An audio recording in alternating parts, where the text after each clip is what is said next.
My husband is cheating on me, but I don't care. My mother thinks I'm insane. I told my husband from day one, if you ever want to cheat, just leave. Don't sneak around. If someone can take you, they can keep you. He laughed and said I was his forever. That was 18 months ago. Now our neighbor, a literal supermodel, cooks him dinner every night while I work late, and I'm testing my own philosophy. We moved into our penthouse 6 months ago. Madison moved in next door the same week. 24, Ukrainian, signed with elite models. Her husband is 55, controls her bank accounts, makes her ask permission to buy groceries. I envy you renovating, she told us. Victor won't let me change anything. Says I have no taste.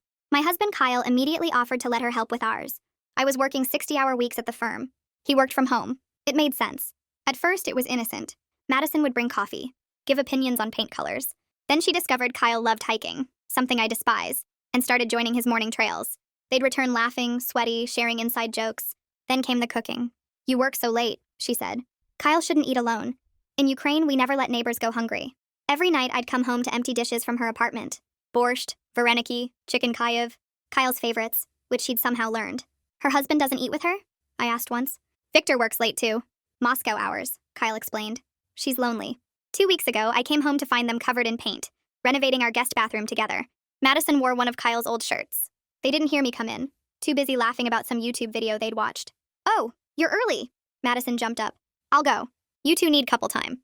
After she left, Kyle couldn't stop talking about how helpful she'd been, how she had an eye for design, how Victor was wasting her potential. I told my mother everything. She exploded. You're just letting this happen? Ban her from your home. If Kyle wants to cheat, that's his choice. You're insane. You're enabling this. No, I'm seeing if my husband is trustworthy. If Madison can steal him with borscht and hiking, he was never mine. Mom called me deranged, said I was testing him on purpose. Maybe I was. But I needed to know, was Kyle the man who chose me forever? Or just another guy waiting for something better? Last night changed everything. I came home at midnight from a client dinner. The penthouse was dark except for candlelight from the dining room. Kyle and Madison sat at our table, wine glasses empty, her hand on his. They jumped apart when I walked in. It's not what it looks like, Kyle said immediately. Madison was crying. Victor hit me. I didn't know where else to go. I saw the bruise on her cheek, the cut on her lip. Why didn't you call the police? I asked. He owns me, she whispered. My visa, my modeling contract, everything is through his company. If I report him, I get deported. Kyle looked at me desperately. I told her she could stay here tonight. In the guest room. I studied them both. Madison's tears seemed real. The bruise was definitely fresh, but something felt off. Of course you can stay, I said. Mom called while Madison was showering. I hired a private investigator. What? You won't protect your marriage, so I will. He's been following Kyle for a week. Mother, they haven't had sex. Yet. But your husband goes to her apartment every day when you're at work. For hours. Maybe they're just friends. The investigator has photos. They're intimate. Cuddling on her couch. Her in lingerie while he's there. Him zipping up her dress. My chest tightened. Send them. The photos arrived instantly. Kyle and Madison on her balcony. Her in a silk robe, his arms around her waist. Another of them on her couch. Her head on his shoulder. His hand in her hair. One of him fastening her dress while she held her hair up. I was still staring at them when Madison came out in my robe. Thank you for letting me stay. You're so kind. Kyle is lucky to have someone so understanding. Understanding. Right. I smiled. Madison, can I ask you something? How did you get that bruise exactly? She touched her cheek. Victor's ring when he backhanded me. Which hand? His right? Victor was left-handed. I'd seen him sign for packages multiple times. And this happened tonight? An hour ago. But Victor's been in Moscow all week. His Instagram shows him at a conference. Madison went pale. Kyle stood up. How would you know that? He asked. I follow him. Interesting that he can abuse her from 3,000 miles away. The room went silent. Madison's tears had stopped completely. Kyle was looking between us like a trapped animal. Then my phone buzzed. The private investigator. You need to see this. Just took this photo. Someone's in your apartment. The photo showed our bedroom. Through the window, a figure was going through my dresser. We were all in the living room, which meant someone else was in our home. Kyle, I said slowly. Who else has our keys? His face went white. Madison's phone rang. She looked at the screen and dropped it. The caller ID said, wife. But Madison didn't have a wife. Unless, I freeze with my hand halfway to my phone, watching Madison's screen light up on the floor where she dropped it. The caller ID glows bright against the dark hardwood. Wife. Kyle steps toward the bedroom and I grab his wrist hard enough that he stops. My attorney brain kicks in before my emotions can take over. We need evidence. We need to secure the scene. We need the police here before whoever is in our bedroom destroys whatever they came for. I pull out my phone and dial 911 with my free hand, while keeping my eyes locked on both Kyle and Madison. She hasn't moved to pick up her phone. The ringing stops, and the screen goes dark. Madison's tears have completely disappeared from her face. She stands there in my bathrobe with her arms crossed, watching me like she's calculating something. Kyle tries to pull away from my grip, but I hold on tighter. The dispatcher answers and I report an active break-in at our address. Someone is in our bedroom right now going through our things. Madison stares at her phone on the floor like it might explode. Kyle's face has gone from confused to pale as he realizes what's happening. The dispatcher tells me officers are on their way and asks if we're in immediate danger. I tell her we're in the living room and the intruder is in the bedroom. She instructs us to stay where we are and keep the line open. Madison finally bends down to pick up her phone, but I tell her to leave it. She freezes halfway to the floor and looks at me. Her accent is still there, but something in her eyes has changed. She straightens up without touching the phone and sits down on our couch. Kyle is shaking now. He asks what's happening, and I tell him we're about to find out. The 4 minutes until the police arrive feel like hours. Nobody speaks. Madison sits perfectly still on the couch. Kyle stands next to me, breathing fast. I can hear movement from the bedroom. Soft sounds like someone going through drawers. The sirens finally wail up to our building, and I buzz the officers through the lobby. They arrive with hands on their weapons, and I point toward the bedroom. 2 officers move quickly down the hall while 2 others stay with us in the living room. We hear shouting from the bedroom. Hands up. Don't move. Get on the ground. More officers rush past us. Madison hasn't moved from the couch. Kyle grabs my arm and asks if I knew this was going to happen. I shake my head because I didn't know about the intruder, but I knew something was wrong with Madison's story. An officer leads a man out of our bedroom in handcuffs. He's maybe 30, wearing all black, with a camera bag over his shoulder. He claims he's building maintenance checking a leak, but the officer holds up a phone showing photos of documents. My documents. Files from my home office. Client contracts and financial records. The man can't explain why building maintenance would be photographing legal files at midnight. The officers sit him down on our dining room chair and start asking questions. I step closer and study his face. I've seen him before. The lobby. He signed in as Madison's guest. Twice last week. I remember because I noticed the same name 2 days in a row when I checked the lobby logs looking for package deliveries. I tell the responding officer that this man visited Madison's apartment multiple times recently. Madison goes completely white. Her hands grip the edge of the couch cushion. Kyle turns to stare at her with his mouth open. The officer asks if I'm sure, and I tell him to check the building logs. Madison starts to stand up, but an officer asks her to stay seated. She sits back down and her whole body has gone rigid. Another officer comes out of the bedroom holding evidence bags with my files inside. He asks if these are my documents, and I confirm they're client files from my law firm. Confidential information about ongoing cases. The officer taking the man's statement asks Madison if she knows him. She doesn't answer. Kyle asks her directly if she knows this man. Madison looks at the floor and her shoulders start shaking, but no tears come. The officer repeats the question. Madison finally nods. The room goes silent except for police radios crackling. I ask to see Madison's phone and she refuses. She pulls it against her chest with both hands. One officer suggests she should leave since this is now a police matter and she's not involved. I speak up fast. I tell them she received a very suspicious call just moments before we discovered the intruder. The call showed up as wife on her caller ID. The officer looks at Madison and asks about the call. Madison says it was a wrong number. I point to her phone on the floor where she dropped it. The officer picks it up carefully with a gloved hand and looks at the screen. The call log shows the incoming call from a contact saved as wife. He asks Madison to explain. She clutches her chest and says it's complicated. Kyle is staring at her like he's never seen her before in his life. His face has gone from pale to red and his hands are clenched into fists at his sides. The officer asks Madison again about her relationship to the man in handcuffs. She takes a long breath and admits he's her brother-in-law Bertram. But she insists she had no idea he was in our apartment tonight. She claims she hasn't spoken to him in weeks. The officer asks why her brother-in-law would break into her neighbor's home to photograph legal documents. Madison says she doesn't know. Her story is falling apart faster than she can rebuild it.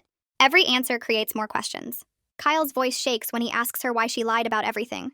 She doesn't respond. I pull out my own phone and call my mother while the police continue processing the scene. She answers on the first ring and I tell her to come now and bring Thea. She says they're already in the car and will be here in 15 minutes. The private investigator was apparently still watching our building.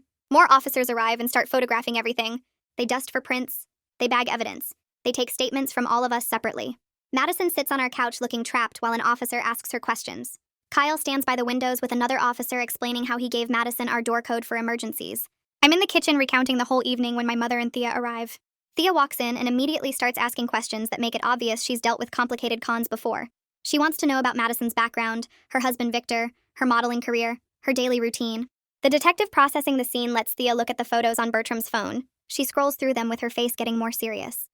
She shows the detective something and they talk in low voices. Thea comes over to me and explains that Bertram was specifically targeting documents related to my firm's client list and ongoing cases. He photographed files about 3 different clients, all of them wealthy tech executives going through divorces.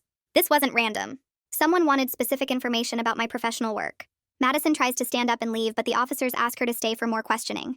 She sits back down on our couch and I notice something I hadn't before. When she's stressed, her Ukrainian accent completely disappears. She sounds American. Born and raised somewhere in the Midwest, maybe. The officer notices too and asks where she's originally from. Madison stumbles over her answer. Kyle finally speaks up from across the room. His voice is flat and defeated. He admits that Madison told him 2 weeks ago she was actually married to a woman named Alexia, not Victor. He says she claimed Victor was just a cover story because her modeling agency Elite was conservative and wouldn't accept her being gay. She said she needed to pretend to be straight to keep her career. Kyle believed her. He thought he was helping her maintain a necessary lie to protect herself. He never told me because Madison begged him to keep it secret until she could figure out how to come out safely. The room goes quiet again. Every single person is staring at Kyle. He looks at the floor and his whole body sags. Thea asks him if Madison ever introduced him to Alexia. Kyle shakes his head. She asks if he ever saw proof of Madison's modeling contract. He shakes his head again. She asks if he ever actually met Victor in person. Another head shake. Thea turns to me with an expression that says everything. Madison played my husband completely. She found his weaknesses and exploited every single one. His need to be helpful, his desire to be trusted, his pride in being someone's confidant. She used all of it to gain access to our home and our lives while setting up whatever this operation was supposed to be. I turn to Kyle and my voice comes out flat and cold. He opens his mouth to explain, but I hold up one hand. The detective finishes processing the scene and approaches us with his notepad. Kyle starts talking fast about how Madison told him she was married to a woman named Alexia instead of Victor. He says she claimed Victor was a fake cover story because her modeling agency wouldn't accept her being gay. He believed her completely. She begged him to keep it secret until she could figure out how to come out safely. He never questioned it. He never told me. He spent weeks helping her plan some escape from a situation that didn't exist while I worked late and trusted him. My chest feels tight, but my face stays blank. The detective asks Kyle when Madison first told him about Alexia. Kyle says it was 2 weeks ago during one of their morning hikes. She cried on the trail and he comforted her. The detective writes this down and asks if Kyle ever met Alexia or saw proof of Madison's modeling contract. Kyle shakes his head twice. The detective asks if he ever met Victor in person. Another head shake. I watch Kyle realize how completely he was played. His face goes pale and he sits down hard on our couch. Madison is still sitting across from us with her hands folded in her lap. Her accent is completely gone now and she sounds American. Midwest, maybe. The detective notices and asks where she's originally from. She stumbles over her answer and says Ukraine. But it sounds like a question. Nobody believes her. Thea touches my elbow and guides me toward the kitchen. She pulls out her phone and scrolls through more photos. These are from yesterday afternoon. Madison sitting at a coffee shop with 2 other people. One is a woman around 30 with dark hair pulled back. The other is a man who looks similar to the woman. They have papers spread across the table. Thea zooms in and I can see building floor plans, security schedules, lists of names. My name is on one of the lists. Thea swipes to another photo showing Madison pointing at something on the floor plan. The woman is taking notes. The man is on his phone. Thea says they met for over an hour and left separately. She says her partner Holden followed Madison back to the building while Thea followed the other 2 to a hotel downtown. This wasn't random. This was planned and coordinated. Madison had help and they targeted our building specifically. I look back at the living room where Madison sits with the officers. She looks small and scared, but I know now it's all performance. Everything about her was performance. A new detective arrives and the officers brief him quickly. He's older than the responding officers with gray hair and sharp eyes. He walks into our living room and introduces himself but doesn't shake hands. He looks at the scene and asks the officers questions in a low voice. Then he turns to me and asks what I do for work. I tell him I'm an attorney at a corporate firm downtown. He asks what kind of cases I handle. I say mostly high-asset divorces and business disputes. He asks if any of my current clients are particularly wealthy or have sensitive information. My stomach drops. I think about my current caseload and 3 names jump out immediately. All 3 are tech executives going through complicated divorces. All 3 have given me extensive financial discovery documents, bank records, business valuations, investment portfolios, asset lists, everything someone would need for identity theft or corporate espionage. I keep copies of everything in my home office because I work late here several nights a week. The detective sees my face change and asks what I'm thinking. I tell him about the 3 clients and their documents. He asks where I keep the files. I point toward my home office down the hall. He calls over the forensic technician and they head that direction together. I follow them to my office and watch the technician photograph everything. My desk is neat like I left it, but my laptop is open. I always close it when I'm done working. The technician checks the browser history and finds searches I didn't make. My clients' names, their companies, their spouses, divorce settlement amounts. Someone sat at my desk and researched everything. The detective asks if anyone else has access to this room. I shake my head and then stop. Kyle was home alone several times when Madison visited. She could have come in here while he was in another room. Or maybe he let her in. Maybe he showed her everything thinking he was helping her understand business or giving her advice. I feel sick. The detective asks if I password protect my files. I say yes, but my laptop auto-logs in when it opens. Basic security that suddenly seems incredibly stupid. The technician finds more evidence. My desk drawer was opened. Files were moved. Someone went through everything carefully and put it back almost perfectly. Almost. The detective asks Kyle to come to the office. Kyle walks in looking miserable. The detective asks if Madison was ever alone in this room. Kyle says yes. He says she was in the apartment alone a few times when he ran errands. He gave her our door code 3 weeks ago in case of emergencies. The detective writes this down, and his expression shows what he thinks about that decision. Madison is still in the living room with the officers when the detective returns. He sits across from her and starts asking questions. His voice is calm but firm. He asks about Alexia and Bertram. Madison's face crumbles and she starts crying again. The detective waits. Madison says Alexia is her wife and Bertram is Alexia's brother. She admits Alexia sent Bertram to get the documents tonight. She insists she didn't know the plan until this evening. She says Alexia became obsessed with making a big score, and Madison was just trying to keep her happy. The detective asks why Madison moved into this building. Madison says it was Alexia's idea. The detective asks about Victor. Madison admits Victor never existed. The Instagram account was fake. The abusive husband story was fake. Everything was designed to gain sympathy and access. The detective asks about the bruise on her face. Madison touches her cheek and says she did it herself with makeup. The cut on her lip is real, but she bit it on purpose. The detective asks how many other residents she targeted. Madison says she doesn't know. Alexia handled the planning. Madison just did what she was told. The detective doesn't look like he believes her. Kyle is standing in the doorway listening to everything. His face looks destroyed. He believed every word Madison said. He thought he was helping someone escape abuse. He gave her our security code and access to our home. He let her into our lives completely. The detective asks Kyle if he ever suspected Madison was lying. Kyle says no. He says she seemed genuinely scared and desperate. The detective asks if Kyle and Madison were physically intimate. Kyle says no loudly. He says they were just friends. He was helping her. The detective asks if they spent time alone together frequently. Kyle admits they did. Morning hikes, afternoon renovation work, evening dinners when I worked late, hours and hours over 6 months. The detective writes everything down. Kyle looks at me desperately, but I look away. I can't deal with his guilt right now. My professional reputation is about to explode because my husband gave a con artist access to confidential client files.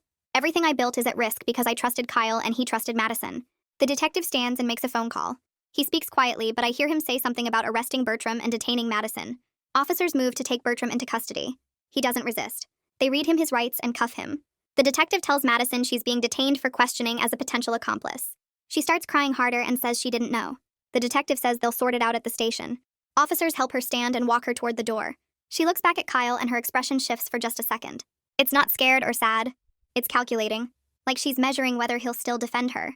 Then the mask drops back and she's crying again. They take her out and the apartment suddenly feels very empty. Just me and Kyle and my mother and Thea standing in our violated home.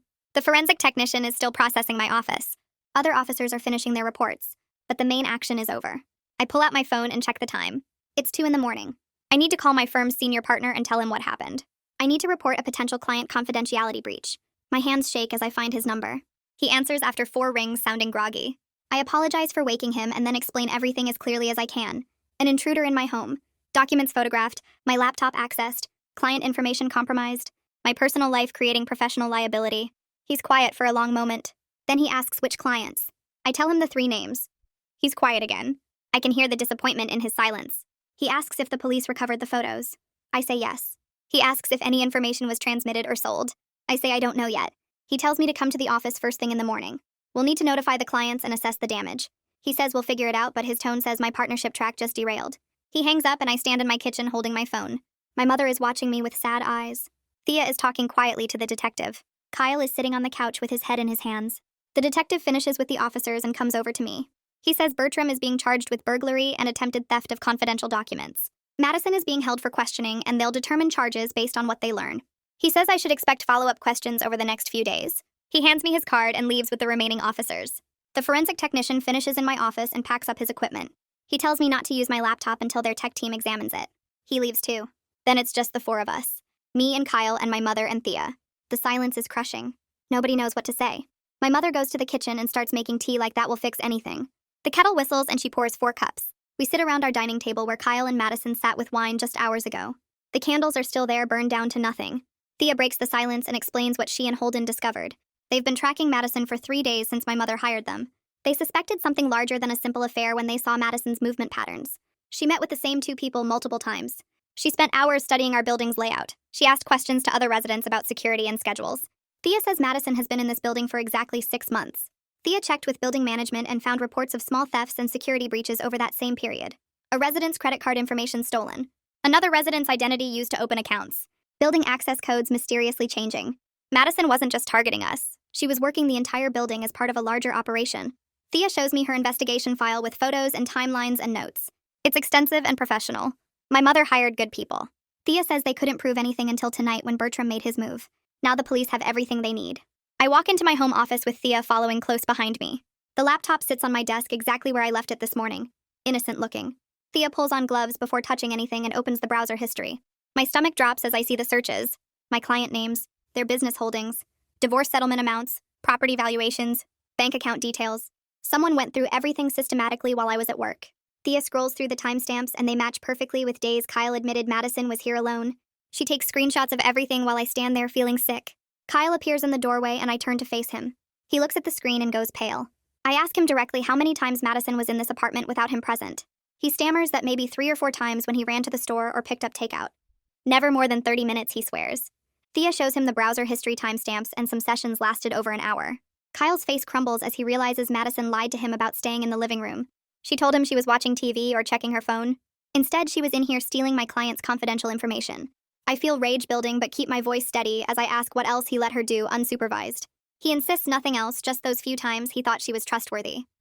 I laugh and it sounds bitter even to my own ears. Thea bags my laptop as evidence and says the forensic team will do a full analysis. She asks if I kept any client files in physical form here. I show her the filing cabinet and she photographs everything before we go through each folder. Nothing appears physically missing, but that means nothing if Madison photographed documents with her phone. We spend 2 hours cataloging every file, every piece of paper, every note. My mother brings coffee at some point, but I barely taste it. The sun comes up and I haven't slept. I shower and put on my best suit like armor. The drive downtown feels surreal. My firm occupies floors 12 through 15 of a glass tower. I've worked here for 7 years, built my reputation case by case. Now I'm walking into the senior partners conference room to explain how I compromised everything. 3 partners sit at the table with our cybersecurity director. Their faces are professional, but I can read the disappointment. I lay out what happened as clinically as possible. The neighbor who gained access to my home, the break-in, the laptop history showing unauthorized searches. They ask questions and I answer each one honestly. How long did this person have access? Did I ever discuss clients by name at home? Were any physical documents photographed? The cybersecurity director takes notes and says they'll need my laptop for a full forensic audit. He asks about my backup systems and cloud storage. I tell him everything is password protected, but Madison had access to my apartment for months. She could have watched me type passwords, could have installed keyloggers, could have done anything. The senior partner who recruited me 7 years ago looks tired. He says they'll need to notify all affected clients about the potential breach. My partnership track that was supposed to happen next year suddenly feels very far away. They're professional about it. No yelling, no accusations. Just quiet disappointment that somehow feels worse. They tell me to take the rest of the day to get my personal affairs in order. We'll reconvene tomorrow to discuss next steps. I leave the conference room and several colleagues turn away rather than make eye contact. My reputation is crumbling in real time. Kyle is sitting in our living room when I get home. He stands up when I walk in and starts talking. He says he's so sorry. He never meant for any of this to happen. Madison seemed so genuine. I hold up my hand and cut him off. My voice is calm but cold when I tell him to pack a bag and stay at a hotel while I figure out what comes next. He protests that nothing physical happened with Madison. I laugh and the sound is harsh. I tell him I don't care if he touched her or not. He let her into our home, into our lives, into my office. He gave her access to everything and kept secrets for weeks. The physical affair doesn't matter because the betrayal of trust is already complete. He starts crying and saying he'll do anything to fix this. I tell him the only thing he can do right now is leave. He asks for how long and I say I don't know. Maybe a week. Maybe forever. He needs to let me think without him here reminding me of how stupid I was. He goes to pack and I sit on the couch staring at nothing. My mother calls but I don't answer. 20 minutes later, Kyle comes out with a suitcase. He tries one more time to apologize and I just point at the door. After he leaves, I change all the locks using my phone app. Change the security code, change the elevator access, erase him from the building systems entirely. It takes 10 minutes to undo 18 months of shared life. My phone rings and it's Mia from the firm. She asks if I need company and I say yes before I can think better of it. She arrives 30 minutes later with her laptop and a box of file folders. Mia has been my friend for 5 years since she started as a junior associate. She doesn't ask questions about Kyle or Madison, just sets up at my dining room table and starts helping me organize evidence for the firm's internal investigation. We create a timeline of every interaction I can remember. Every time Madison was in the apartment. Every conversation. Every moment that seemed innocent but now looks suspicious. Mia takes notes in her precise handwriting while I talk. She asks clarifying questions that help me remember details I'd forgotten. The time Madison asked about my morning routine. The day she wanted to know which clients kept me working late. The casual questions about building security. Everything that seemed like friendly interest was actually intelligence gathering. We work for hours building a comprehensive document. Mia photographs everything Thea collected earlier. We cross-reference timestamps from the building's guest log with my work calendar to show when Madison had unsupervised access. By evening, we have a file that would make any prosecutor proud. Mia closes her laptop and finally asks if I'm okay. I tell her honestly that I don't know. She hugs me and says the firm will get through this and so will I. The detective calls while Mia is packing up her things. He says they've identified Madison and I should sit down for this. Her real name is Madison Volkov, and she's wanted in 2 other states for similar operations. She targeted a doctor in Boston last year, got access to his home under similar pretenses, stole patient records and sold them for identity theft. Before that, she worked over a venture capitalist in Seattle. Same pattern of befriending the target, gaining access, stealing confidential business information. The detective says Alexia Cobb is Madison's wife and partner in these schemes. They've been running cons together for at least 3 years that law enforcement knows about. Probably longer. He says I don't feel lucky. I feel like an idiot who fell for the oldest trick in the book. The detective says he'll be in touch as the investigation continues. He tells me to be careful because Alexia is still at large, and these people can be dangerous when cornered. I thank him and hang up. Mia is staring at me with wide eyes. I tell her what the detective said and she looks sick. She says she's staying the night and I don't argue. The next morning I'm drinking coffee when my phone buzzes with an email from the detective. Attached is a full report on Madison's criminal history. Her real background. I open it and start reading. Victor never existed. The Instagram account was completely fake. Stock photos stolen from a Russian businessman's social media. The conference photos were pulled from public corporate websites. The entire abused wife story was manufactured to gain sympathy and access. Every tear was calculated.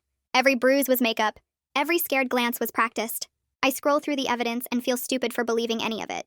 The report shows Madison's modeling credentials were also fake. She never worked for elite models. Never had any legitimate modeling career. That whole identity was constructed specifically for this building and this operation. I think about how she played me.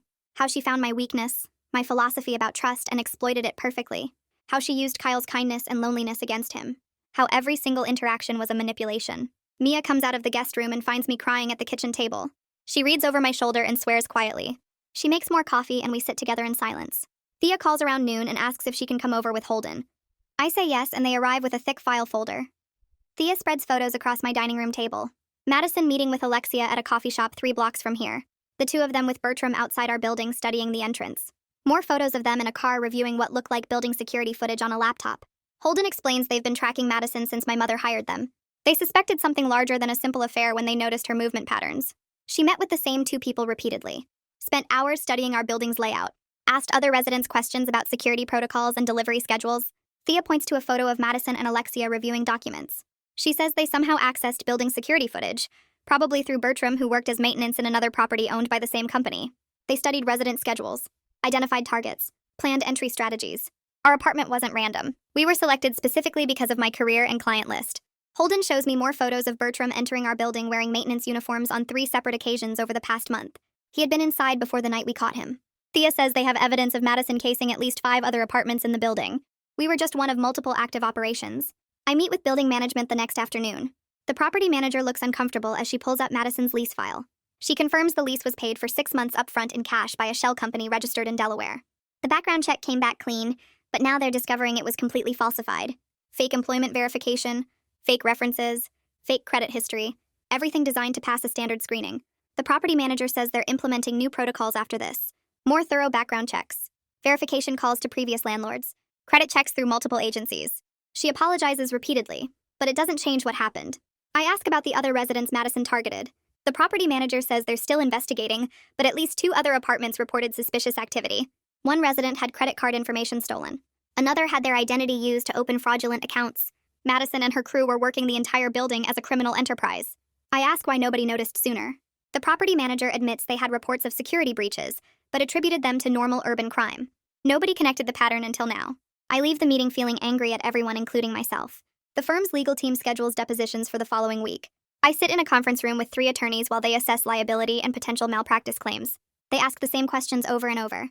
When did I first meet Madison? How often was she in my home? Did I ever discuss clients by name? Were any documents left accessible? Did I have proper security protocols? I answer everything honestly, even though each question feels like an accusation. 3 clients have already contacted the firm demanding answers. One is threatening to sue both me personally and the firm for negligence. Another wants to know exactly what information was compromised and how it will be secured. The third is simply furious that I brought work home and failed to protect confidential files properly. The legal team explains they're trying to get ahead of potential lawsuits and bar complaints. They need comprehensive documentation of everything that happened. I spend 6 hours going through every detail while they take notes and record everything. By the end, I feel hollowed out. My career that I built so carefully is hanging by a thread because I trusted the wrong person and married someone with terrible judgment. Kyle keeps calling, but I send every call to voicemail. He leaves long messages apologizing and begging to talk. I delete them without listening all the way through. We communicate only by text about practical matters. He asks about his belongings, and I tell him to coordinate with building management for a time when I'm not home. He asks about bills, and I forward him his half. He asks if we can try counseling, and I don't respond. My mother calls every day wanting me to file for divorce immediately. She says Kyle enabled everything and doesn't deserve another chance. I tell her I can't make that decision yet while I'm drowning in depositions and client meetings and damage control. She argues that waiting just prolongs the pain, but I need time to process everything else before I can handle ending my marriage. Kyle texts asking if there's any hope for us. I stare at the message for a long time before typing back that I don't know. He responds immediately asking what he can do. I tell him the truth, which is that nothing he does now changes what he already did. The trust is gone and I don't know if it can be rebuilt. He texts back saying he'll wait as long as it takes. I don't respond because I don't know what to say to that. The detective calls 3 days after everything falls apart to tell me they executed the warrant on Madison's apartment. I meet him at the police station where he spreads evidence photos across a conference table. Surveillance cameras hidden in picture frames. A laptop with software for monitoring wireless networks. Fake passports showing Madison's face with 5 different names. Driver's licenses from 3 states. A filing system with tabs for 6 different building residents, including detailed notes about our schedules, our jobs, our visitors. My file is thickest. Notes about my late work hours. Client names she must have overheard through walls or windows. Photographs of me leaving for the office with timestamps. Kyle's daily routine mapped out in careful handwriting. The detective points to another folder labeled with a couple's name from the 4th floor. Same level of detail. Same calculated surveillance. We weren't special or chosen. We were just one target in a larger operation running simultaneously throughout the building. The detective shows me printed emails between Madison and someone named Alexia, discussing which residents had the most valuable access. My name appears frequently because of my client list. High net worth divorces mean financial records and asset information. Madison specifically requested assignment to me after researching my firm online and identifying me as worth the effort. Every conversation about hiking was planned. Every cooking session was strategy. She learned Kyle loved those specific Ukrainian dishes by going through our trash and finding takeout containers, then researched the recipes. The detective walks me through a timeline they built from Madison's notes. She identified my work schedule within the first week. Learned Kyle worked from home within 2 weeks. Started the coffee and paint color conversations once she confirmed I left early and returned late. Engineered the hiking discovery by following Kyle one morning and pretending it was coincidence. The whole friendship was constructed step by careful step based on surveillance and research. Nothing was real. Nothing was accident. I sit in that conference room staring at evidence of my own stupidity and feel something crack inside my chest that has nothing to do with Kyle or marriage or philosophy. Mia comes to my apartment that weekend with her laptop and a legal pad. We need to prepare for client meetings where I have to disclose the security breach and explain how confidential information was potentially compromised. She helps me draft disclosure letters that are honest without being alarmist. We practice what I'll say when clients ask how this happened, how I'll explain that I brought work home and failed to secure it properly, how I'll take responsibility without making excuses. The first meeting is Monday morning with a tech executive going through a complicated divorce involving stock options and intellectual property. I sit across from him in a conference room and watch his face change as I explain. He's angry but controlled. Asks detailed questions about what specific documents were in my home office, whether his financial statements were photographed, what security measures the firm is implementing. I answer everything honestly and offer to step away from his case if he wants different representation. He thinks for a long moment, then says he appreciates my honesty, but this is unacceptable, and he'll be discussing it with the senior partners. The second meeting goes similarly. A woman whose husband is hiding assets offshore. She's understanding but furious that her private financial information was accessible to criminals. Says she trusted me to protect her interests, and I failed that basic responsibility.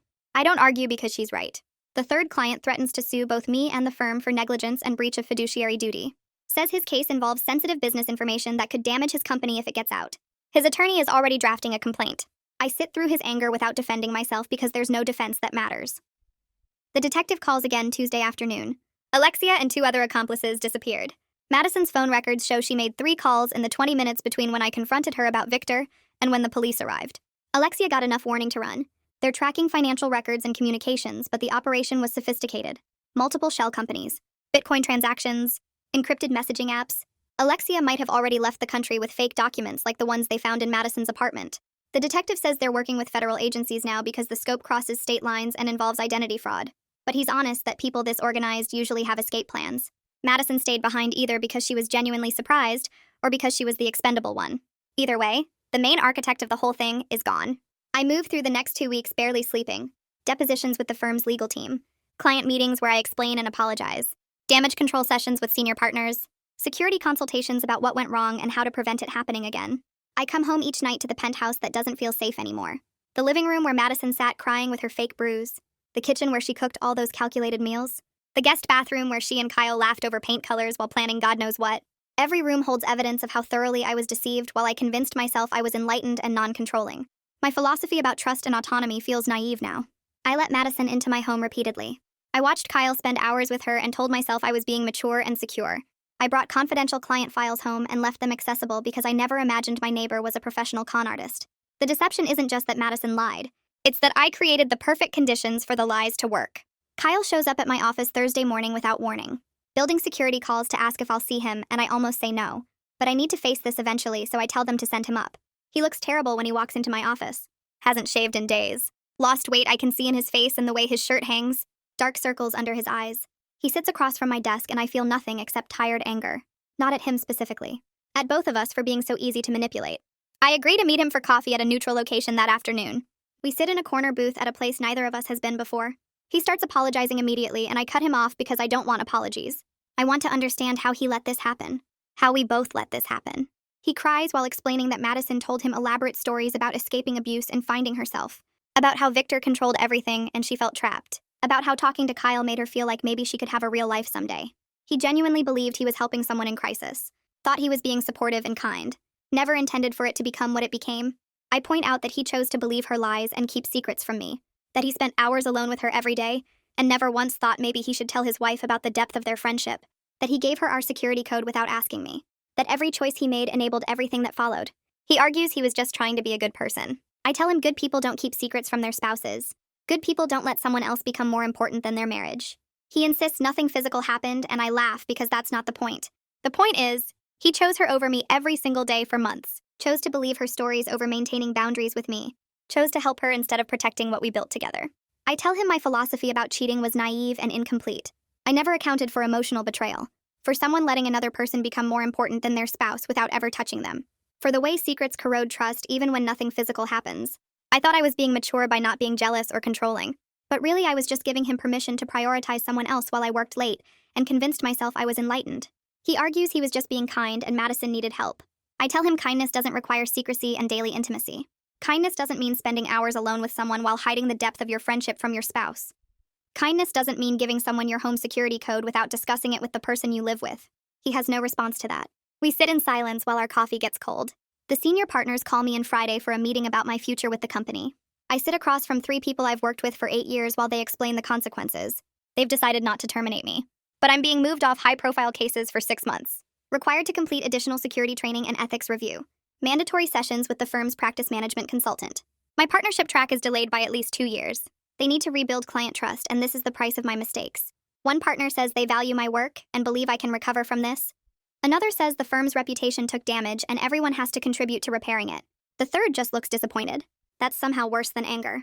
I accept everything without argument because the consequences are devastating but fair.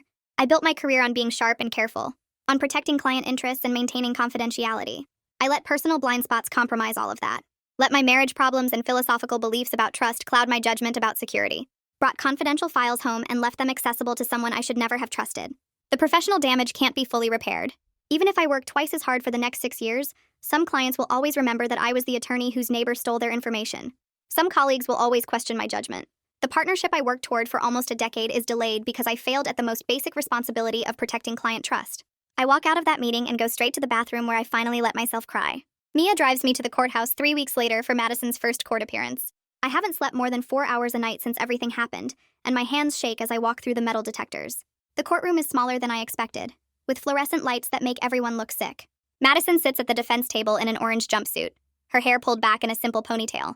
She looks smaller somehow, less like the confident woman who cooked borscht in my kitchen, and more like someone caught in a trap. The judge enters and we all stand. I watch Madison's face as the charges get read out loud.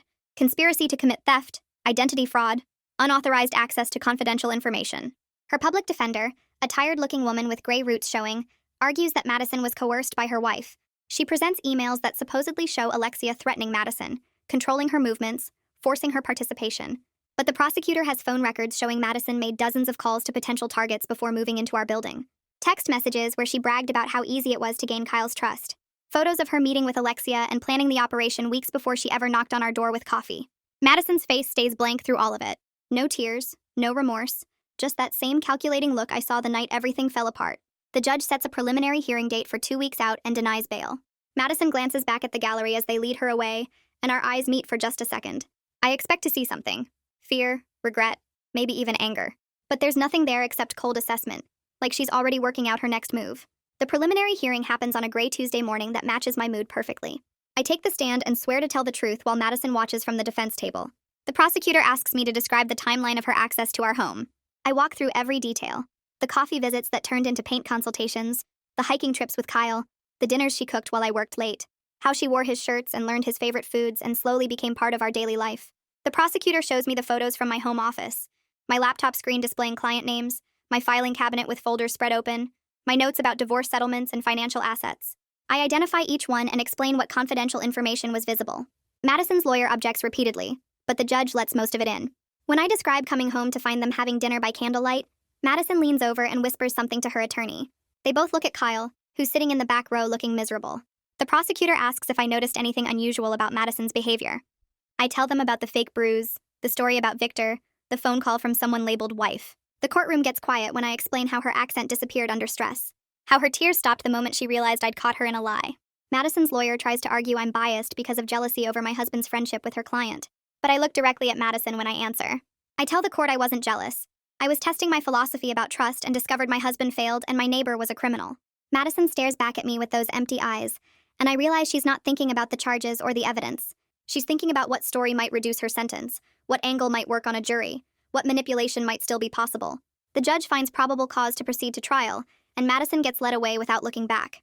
Kyle's email arrives that night while I'm reviewing case files at my temporary apartment. The subject line says, "I'm sorry," and I almost delete it without reading. But something makes me open it anyway. He writes 12 paragraphs taking full responsibility for everything that happened. He says he was lonely because I worked so much. He says Madison seemed genuinely hurt and he wanted to help. He says he knows now that he was manipulated, but at the time it felt like friendship. He offers to cover all my legal fees from the firm's investigation. He says he'll pay any settlement costs if clients sue. He provides his lawyer's contact information and says he's already moved money into an account I can access. He ends by saying he understands if I never forgive him, but he needs me to know he's truly sorry. I read it 3 times looking for excuses or justifications, but there aren't any. Just acknowledgement that his choices enabled everything that followed. It's too little and way too late. The damage to my career and reputation can't be fixed with money. The violation of trust can't be repaired with apologies. But at least he's finally being honest about the scope of what his secrets cost us both. I don't respond to the email. I save it in a folder with all the other evidence from this disaster and close my laptop. Thea calls the next morning and asks if we can meet for coffee. I find her at a quiet cafe near my office, already sitting at a corner table with 2 cups in front of her. She slides one toward me and pulls out a tablet. Her investigation went deeper than just following Kyle and Madison. She shows me records from 4 other cities over the past 3 years: Boston, Seattle, Denver, Atlanta. In each location, Madison and Alexia rented apartments in upscale buildings near successful professionals. They studied their targets for weeks before making contact. A doctor in Boston who had access to wealthy patients. A venture capitalist in Seattle with connections to tech executives. A lawyer in Denver who handled estate planning for millionaires. An accountant in Atlanta who managed trust funds. The pattern was always the same. Madison would move in and befriend someone lonely or trusting. She'd create an elaborate cover story about being trapped or controlled. She'd gain access to homes and offices and information. Then Alexia and their team would use that access to steal data they could sell or exploit. Thea shows me police reports from 2 of the cities where victims reported thefts, but couldn't prove anything. Interviews with people who described Madison exactly. Beautiful, vulnerable, excellent at reading emotional needs. The operation was sophisticated and planned. They were skilled at identifying people whose work gave them access to valuable information. They knew how to exploit emotional vulnerabilities and create situations where targets wanted to help. Thea says the FBI is now involved because the crimes crossed state lines. She thinks Madison and Alexia might be part of a larger network. I stare at the timeline on her tablet and realize I was just the latest mark in a long series. Nothing about our friendship was real. Every moment was calculated. My mother comes over that Saturday with groceries and cleaning supplies.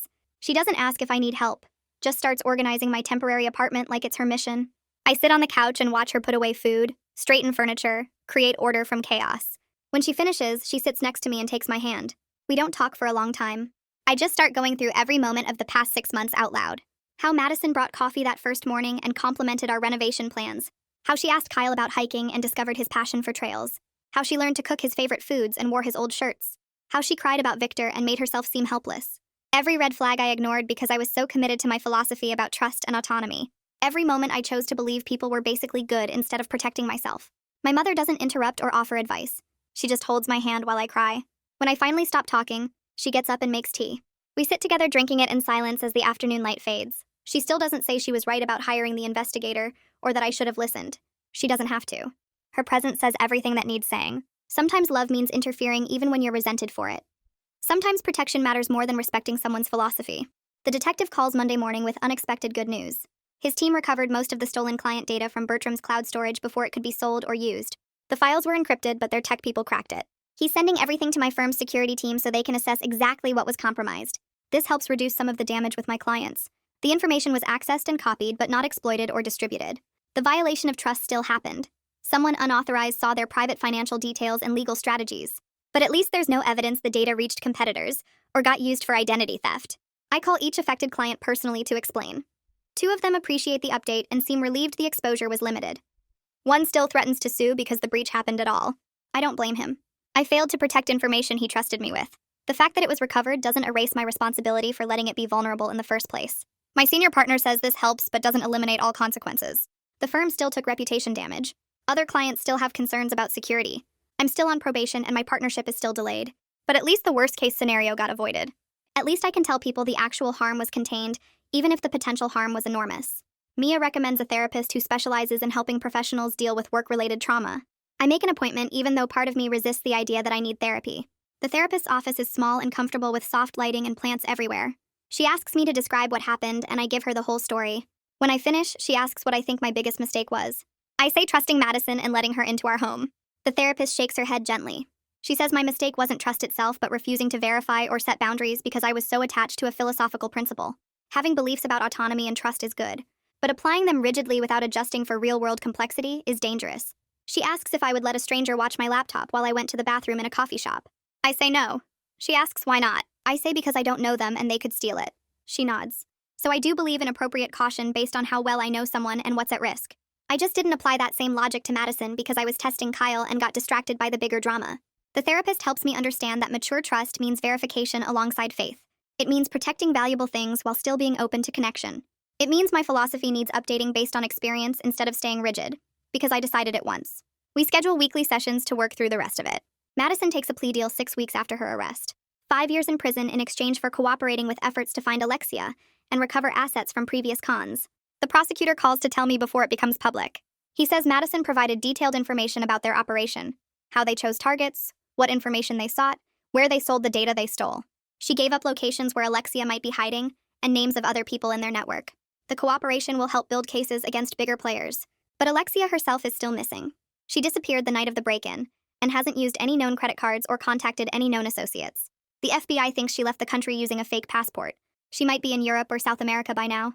I feel satisfaction that Madison will face real consequences for what she did. 5 years is significant time. She'll be almost 30 when she gets out. But I'm angry that Alexia remains free. She was the mastermind who planned everything. She sent Bertram into our home. She orchestrated the whole operation while Madison played the victim. The justice feels incomplete when the person most responsible is drinking wine somewhere unreachable while her wife sits in a cell. Kyle texts asking if we can meet to talk about our marriage. I agree to have coffee at a neutral place downtown. He looks terrible when he arrives. Unshaven, thinner, dark circles under his eyes. He orders a drink and sits across from me like we're strangers negotiating something difficult. He asks if I'll consider marriage counseling. He says he's been in therapy working on himself. He says he understands now how badly he messed up. He wants a chance to rebuild trust and save our marriage. I tell him honestly that I don't know if I want to save it. The foundation of trust is completely destroyed. He kept massive secrets. He prioritized Madison's emotional needs over our marriage. He gave her access to our home without discussing it with me. He enabled everything that followed. Kyle says nothing physical happened between them. I tell him that's not the point. The betrayal of trust is complete regardless of whether they had sex. He let another person become more important than his spouse. He made daily choices to be intimate with someone else while hiding the depth of that friendship from me. Marriage counseling can't fix that unless we both actually want to do the work. Right now, I'm not sure either of us has the energy or desire to rebuild from nothing. Kyle starts crying and says he loves me and he's sorry. I believe he's sorry. But sorry doesn't undo the damage. Sorry doesn't restore what broke between us. I tell him I need more time to figure out what I want. We finish our coffee in uncomfortable silence and leave separately. My mother comes over for dinner that Sunday and brings takeout from my favorite restaurant. We eat at my small kitchen table and she finally tells me the whole truth about hiring Thea. She says it wasn't just because she was worried about Kyle's affair. She recognized Madison's behavior patterns from something that happened years ago. One of her close friends got targeted by a similar con in another city. A beautiful woman moved into their building, befriended the friend's husband, gained access to their home. The woman's supposed abusive partner was actually her wife and criminal partner. They stole financial information and tried to use it for identity theft before getting caught. My mother saw the same pattern with Madison: the elaborate victim story, the rapid intimacy, the focus on someone with access to valuable information. She hired Thea immediately because she knew what she was seeing. Her interference, which I resented so much at the time, literally saved me from even worse consequences. If she hadn't hired that investigator, Madison and Alexia might have gotten away with everything. The break-in might never have been discovered. My client's information might have been sold and used. My career damage might have been permanent. I look at my mother across the table and feel something shift. She wasn't being controlling or distrusting. She was protecting me based on experience and pattern recognition I didn't have. Sometimes the people who love us see dangers we're too close to notice.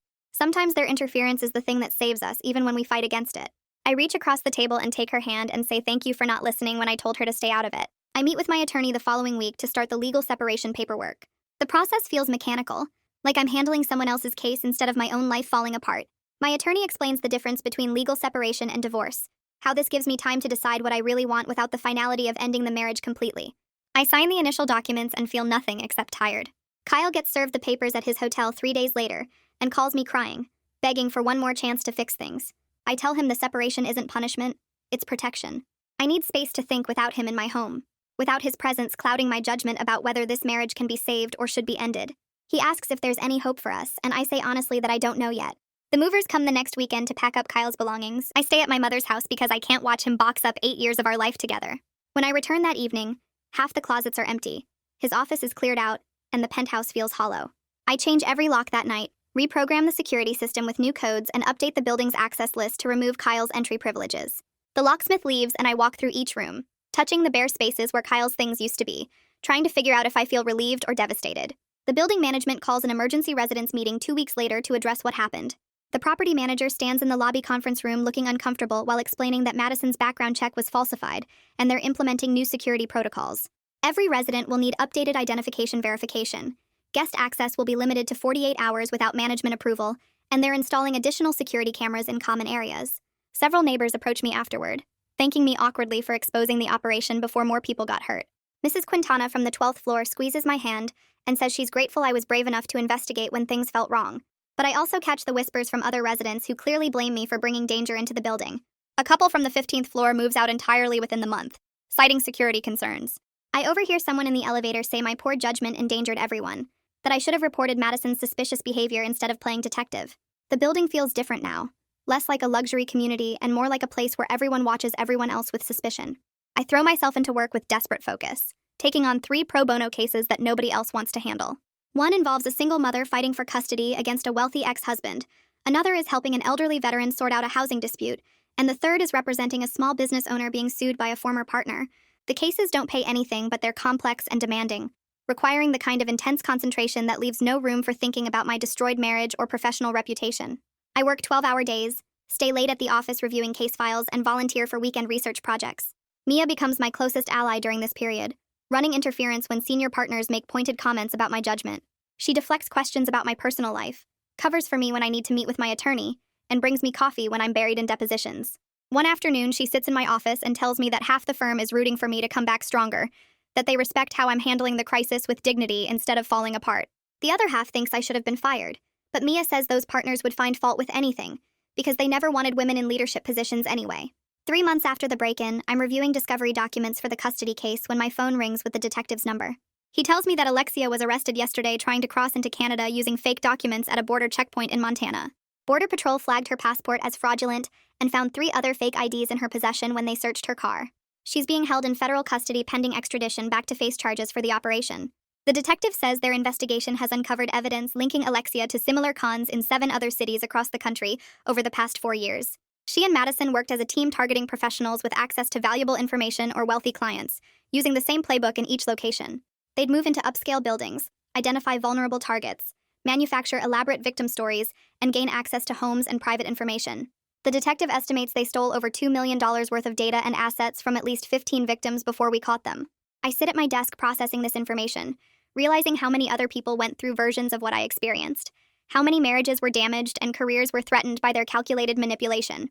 The prosecutor's office contacts me 6 weeks later, asking me to testify at Alexia's trial about the operation's impact on my life and career.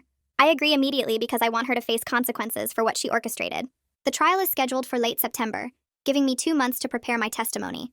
My attorney helps me organize documentation about the professional damage, the client losses, the delayed partnership track, and the ongoing reputation repair I'm still working through. The prosecutor meets with me 3 times to review what I'll say on the stand, warning me that Alexia's defense team will try to discredit my testimony by suggesting I enabled the operation through poor judgment. I tell the prosecutor I can handle whatever they throw at me, because the truth is bad enough without embellishment.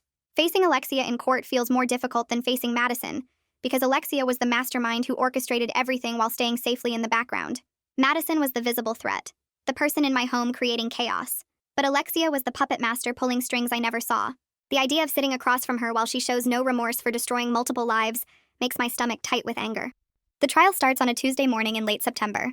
I sit in the witness waiting room reviewing my notes while other victims arrive to testify about their experiences with Madison and Alexia's operation. A doctor from Boston tells me they lost their medical practice after Madison stole patient records that got leaked online. A venture capitalist from Seattle says Madison's access to his home office resulted in corporate espionage that cost his firm millions in lost deals. Each story follows the same pattern of manufactured vulnerability, gained trust, and calculated theft. When my turn comes to testify, I walk into the courtroom and see Alexia sitting at the defense table looking completely unbothered. She's wearing a conservative suit, her hair pulled back professionally, and she watches me with cold assessment like I'm a problem to be solved rather than a person she hurt. The prosecutor guides me through my testimony about how Madison gained access to our home, how the operation progressed, and what the consequences were for my career and marriage. Alexia's defense attorney tries to suggest I was negligent in protecting client information, that I enabled the theft through poor security practices. I acknowledge my mistakes without apology while making it clear that Alexia orchestrated a criminal conspiracy that exploited human trust for profit. Alexia shows no remorse during the entire trial. Her defense strategy is to blame Madison entirely, claiming she was just a supportive spouse who didn't know about the criminal activities until after arrests were made.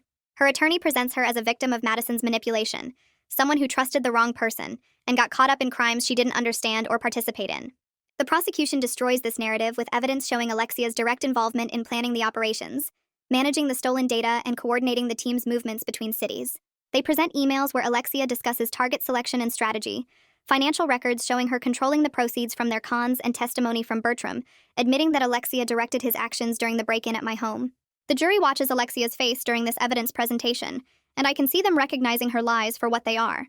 When the prosecution plays a recorded phone call between Alexia and Madison discussing how to maximize the take from my client's information, Alexia finally shows emotion by glaring at the prosecutor with pure hatred.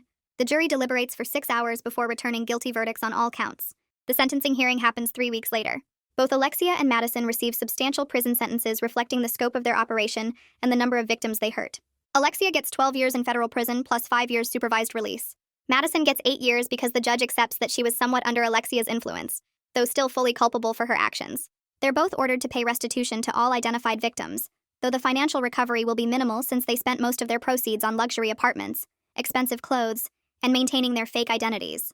The judge tells them their crimes represented calculated exploitation of human decency and trust, that they targeted good people trying to be kind and turned that kindness into a weapon. I watch them get led away in handcuffs and feel something settle in my chest. The justice feels meaningful even if it's incomplete, even if I'll never recover the full cost of what they took from me professionally and personally. Kyle texts me 2 days after sentencing, asking if we can meet for dinner to discuss divorce terms and division of assets. I agree to meet him at a neutral restaurant downtown, somewhere neither of us has history or memories attached. He arrives looking thinner and tired, wearing clothes I don't recognize that he must have bought after moving out. We sit across from each other in a booth and the awkwardness is suffocating. He asks how I'm doing and I give him the abbreviated version about work and the trial. He tells me about his new apartment in a different neighborhood, his job search since he quit his remote position, and his therapy sessions.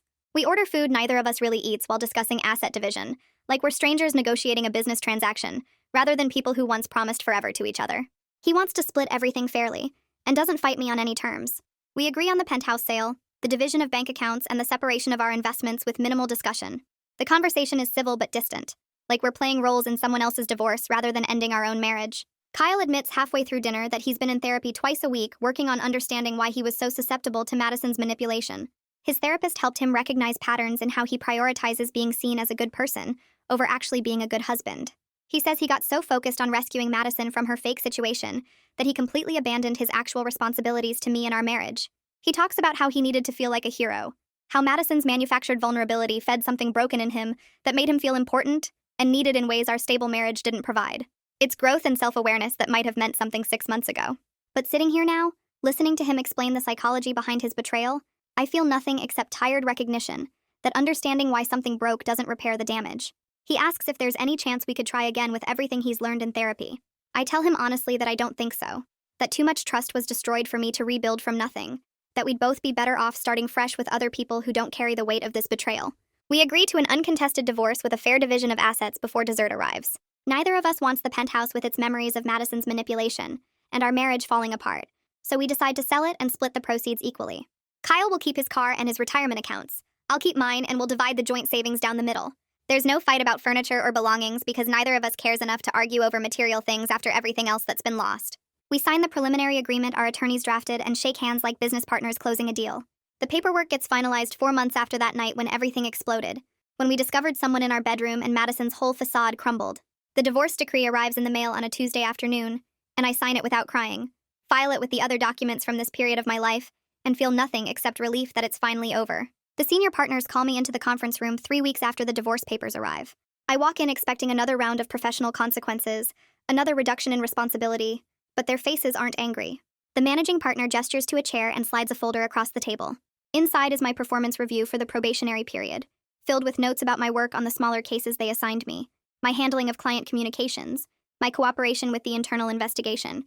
They acknowledge that I worked harder than anyone expected during the worst months of my career, that I rebuilt client trust one case at a time, that I never complained about the demotion or made excuses for what happened. The managing partner tells me they're offering me a path back to significant cases starting next month, though partnership is delayed by at least 2 years while I continue proving my judgment and reliability. I accept without hesitation, because I understand that trust, once broken, requires years to rebuild, and I'm lucky they're giving me the chance at all. Mia gets promoted to partner 2 months later, and I attend the ceremony without jealousy or resentment. She worked for it and earned it, and when she gives her acceptance speech, she mentions how much she learned from working with me during the crisis, how I showed her what professional integrity looks like even when everything is falling apart. Several colleagues who avoided me for months start nodding as she speaks, and I realize her generosity is helping repair my reputation in ways I couldn't do alone. After the ceremony, she hugs me and whispers that she recommended me for 2 of her overflow cases, high-value clients who specifically requested someone with experience handling complex personal situations.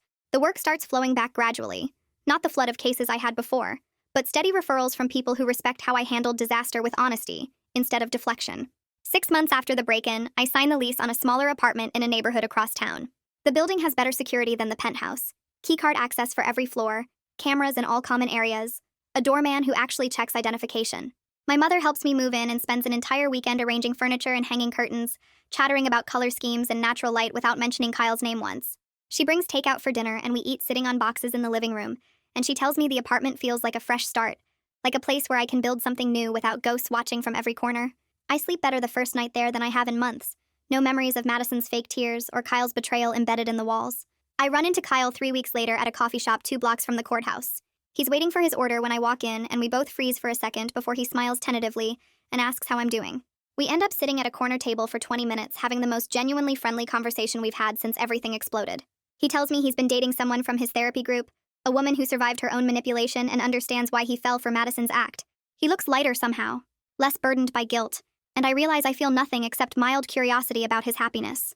There's no anger left, no lingering attachment, just 2 people who used to be married comparing notes on their separate lives. He asks if I'm seeing anyone, and I tell him not yet, but maybe soon, and he nods like he understands that I needed time to figure out who I am without him, or the marriage we built. Thea and Holden become unexpected friends over the following months. They invite me to dinner occasionally to share updates on other cases they're working, and Thea tells me that exposing Madison and Alexia's operation helped break up a larger network of similar cons targeting professionals in major cities. The FBI connected their scheme to at least 12 other victims across 6 states, all following the same pattern of manufactured vulnerability and strategic access to confidential information.